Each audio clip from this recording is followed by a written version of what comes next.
सगळ्यांना बोलव परत तुमच्यापैकी अजून कोणाला तिला स्वातंत्र्य पाहिजे, स्वतः पाहिजे तसं जगायचं, पण ते नुसार ते 18च्या आत असेल तर ते बाल कल्याण समिती किंवा बाल न्याय समिती किंवा बालगृह कसं देणार, हा मोठा प्रश्न आहे त्याच्याबद्दलचा आणि तो धोरणात्मक प्रश्न आहे. आणि मुली पळून जातात म्हणजे त्यांना प्रियकराबरोबर राहायचं आहे, दोघंही अल्पवयीन आहेत.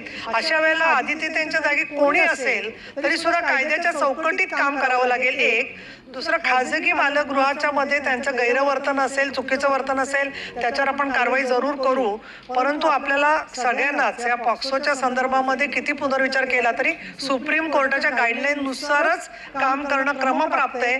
परंतु ज्या वेळेला अनेक सोर्सेस मधून आलेल्या मुली एकत्र राहतात तर त्याच्यात एखाद्या समुपदेशनाचा काळ वेगवेगळा केला, त्यांना सेग्रिगेट केलं आणि समुपदेशन केलं तर एखाद्यास अशा पद्धतीने वाद करून पळून जायला लावणारे सुद्धा दलाल बाहेर असतात. ही वस्तुस्थिती आहे या सगळ्याबद्दल.